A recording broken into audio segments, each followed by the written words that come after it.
All right. Ready to dive deep into Marcus Aurelius and Stoicism? Mhm. You sent over some really good stuff for this one. Excerpts from meditations, plus some background on Marcus Aurelius himself. We're going to unpack some seriously powerful wisdom here Yeah. and see how it applies not just to a Roman emperor, but to us today. What's so intriguing is that Marcus Aurelius never meant for these writings to be published. It wasn't some self-improvement book, which honestly makes it even more compelling. Right, it's like this raw, unfiltered look into the mind of a guy running an empire and like grappling with some really big questions. It's like his philosophical playbook. Exactly. Picture this. Rome in the 2nd century CE, Marcus Aurelius is facing barbarian invasions, a devastating pandemic. Sound familiar? Oh, yeah. And yet he's taking the time to jot down these reflections on how to live a good life, how to lead with virtue. He wasn't just born into this role, though, was he? No, he was adopted by the previous emperor, Antoninus Pius. Can you imagine being groomed for leadership like that? From a young age, he was steeped in Stoic philosophy, and it clearly shaped his whole worldview. Okay, so let's unpack some of those Stoic principles that jump out from meditations. I always find this one so fascinating. Amor fati, or love of fate. It's not about passively accepting whatever happens, right? You've hit on a common misconception. It's more nuanced than that. It's about recognizing that even events that seem bad, even tragic, are part of a larger order. And we have a choice. We can resist, get angry, feel victimized, or we can embrace what's happening as part of a bigger picture, a bigger plan, even if we don't see it yet. He writes, accept whatever comes to you woven in the pattern of your destiny for what could more aptly fit your needs.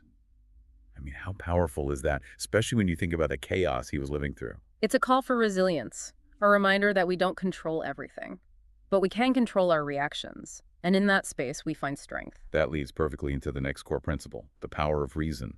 Stoics were all about logic, not letting emotions run wild. It's not about suppressing emotions, but rather recognizing that our initial emotional reactions aren't always the best guide for action. Taking that pause, that breath, before responding, allows reason to step in. It's so much harder than it sounds, though. I know I struggle with that all the time. Of course, we're human, but like anything, it takes practice. Marcus Aurelius reminds us, you have power over your mind, not outside events. Realize this, and you will find strength. It's a continuous process of self-awareness and self-mastery. And that seems like a good segue into another key principle, self-mastery and virtue. This one can sound a bit intimidating, like it takes superhuman willpower. It's definitely not easy. It's about aligning our actions with our values, even when it's difficult. Stoicism breaks it down into 4 cardinal virtues: wisdom, justice, courage, and temperance. And these weren't just lofty ideals for Marcus Aurelius, they were guiding principles for how he lived, how he led. He had a very direct way of putting it. Yeah. Waste no more time arguing what a good man should be. Be one. I love that quote. It's a call to action. It is. It shifts the focus from theory to practice, from talking about virtue to actually embodying it in our daily lives. Okay, so we've got love of fate, reason, self-mastery. But wasn't the Roman Empire known for being pretty well brutal? Where does compassion fit in with all of this? That's such an important point. It's a side of Stoicism that often gets overlooked, even amidst the realities of running an empire. Marcus Aurelius emphasized kindness and understanding. He saw all humans as interconnected, even those he considered his enemies. So it's not just about mastering yourself, but also about how you treat others. Exactly. He wrote, "Men exist for the sake of one another. Teach them then or bear with them." It's a call for empathy, patience, even when dealing with difficult people. And you don't always expect that from a Roman emperor. It just goes to show that these Stoic principles are timeless. Compassion, patience, understanding, they're relevant whether you're ruling an empire or navigating your own life today. All right, so we've got this foundation of Stoic principles. But how did Marcus Aurelius actually put them into practice as an emperor, as a leader? Because that's where it gets really interesting. That's where we're headed next. Get ready to see how a philosopher-king actually ruled and what we can learn from his successes and maybe even his struggles. Can't wait. Stay with us as we keep diving into Marcus Aurelius and the timeless wisdom of Stoicism in Part 2. Welcome back to our deep dive into the world of Marcus Aurelius and meditations. We've laid the groundwork exploring those core Stoic principles: love of fate, reason, self-mastery, and compassion. Now let's delve deeper into meditations itself and unearth more of the wisdom this philosopher-emperor had to offer. So we know that Meditations wasn't meant for an audience. It was Marcus Aurelius's private journal. But does that mean it's just a jumble of random thoughts with no real structure? It's true that it's not a systematic philosophical treatise, But as you read through it, you start to see recurring themes, these insights that emerge organically from his reflections. It's like we're getting a glimpse into his internal struggles, the questions he grappled with. And that makes it all the more powerful. What kind of questions? Give us an idea of what he was pondering in those private moments. He was wrestling with some pretty heavy stuff. Mortality, the nature of time, the importance of living in the present moment. Questions that are still so relevant to us today. And remember, he wasn't writing from some ivory tower.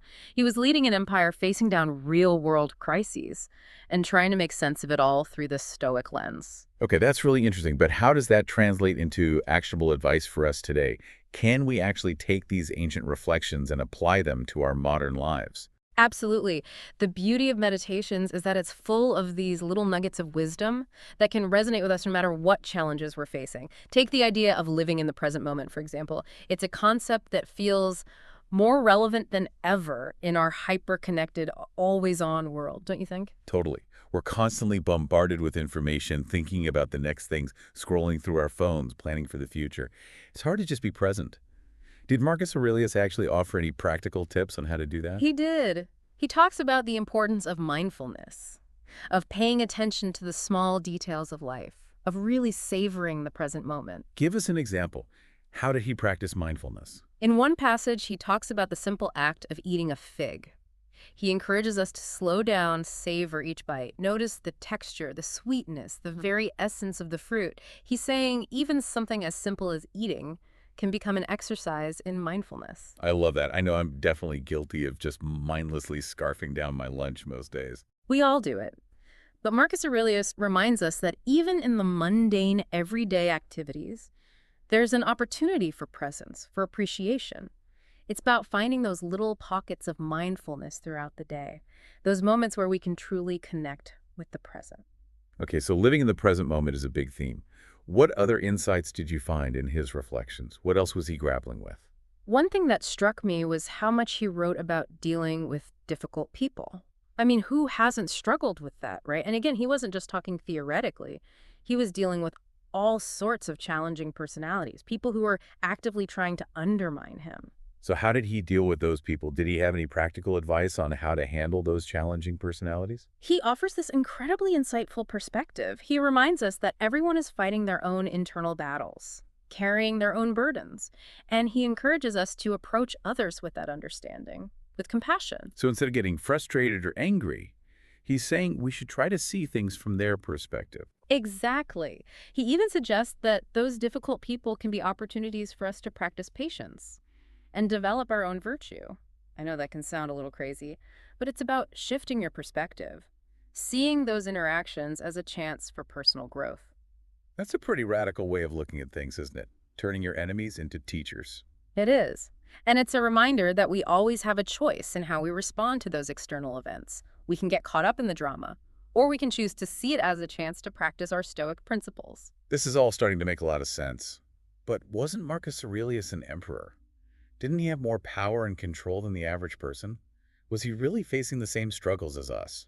That's a common misconception. Yes, he was an emperor, but he still faced immense challenges. Remember, his reign was marked by wars, plagues, political betrayals. He wasn't immune to the ups and downs of life, and I think that's what makes his writing so relatable. He wasn't some detached philosopher living in an ivory tower.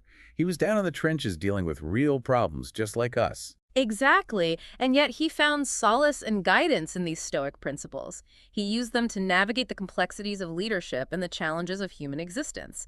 And if he could find peace and purpose amidst all that chaos, I think it offers hope for the rest of us. It's really inspiring to think that this ancient wisdom can still offer us comfort and direction in the 21st century. It speaks to the enduring power of philosophy, the timeless quest for meaning and purpose. Oh, we've gotten a taste of those personal reflections and meditations, a peek into the mind of Marcus Aurelius, the philosopher.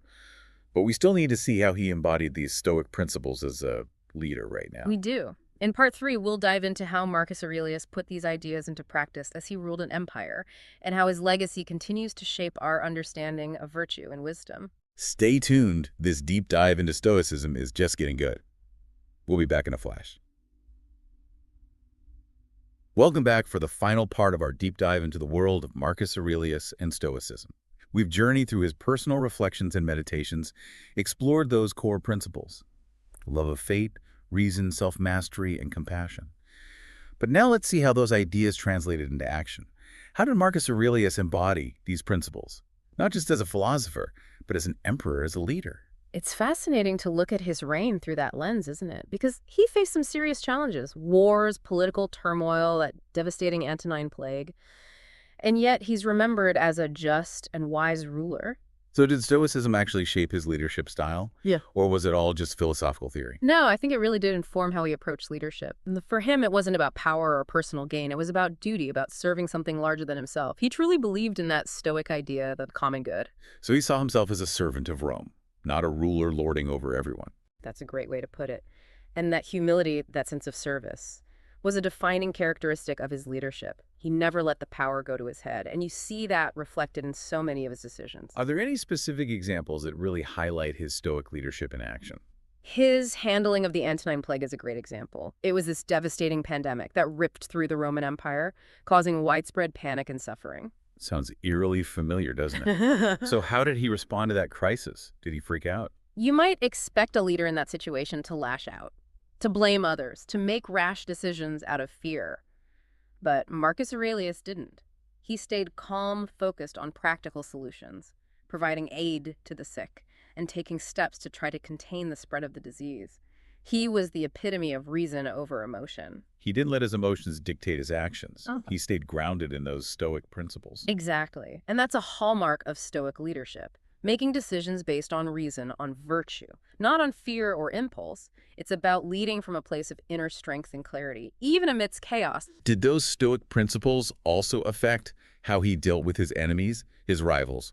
Because the Roman Empire was pretty cutthroat, right? It was. But even when dealing with his opponents, Marcus Aurelius was known for his fairness, his even-handedness. He truly believed in justice and treating everyone with dignity, regardless of their political stance. So no backstabbing, no ruthless power plays. There were definitely people trying to undermine him, but he always tried to take the high road. He believed that true strength lay in virtue, not in playing dirty. And I think that's what makes his leadership so inspiring. He showed that it's possible to be both powerful and principled. It's incredible to think that someone ruling an empire almost 2,000 years ago could offer such relevant lessons for leadership today. It speaks to the timelessness of these ideas, doesn't it? These Stoic principles of wisdom, justice, courage, and temperance, they transcend time and context. We've covered so much ground in this deep dive. From Marcus Aurelius's personal struggles as reflected in meditations, to how he put those Stoic principles into practice as a leader. What's the key takeaway for our listeners? How can they apply this wisdom to their own lives, whether they're leading a team or just trying to navigate their own personal challenges? I think it starts with that self-awareness that Stoicism emphasizes, understanding our own thoughts, our emotions, our reactions, recognizing what we can and cannot control. And it's about aligning our actions with our values, right? Trying to live with purpose, with virtue, even when things get tough. Exactly. And remembering that true strength lies not in what happens to us, but in how we choose to respond, just like Marcus Aurelius did amidst all the chaos and uncertainty of his own life. Well, that about wraps up our deep dive into Marcus Aurelius and Stoicism. Hope you found it insightful. Until next time,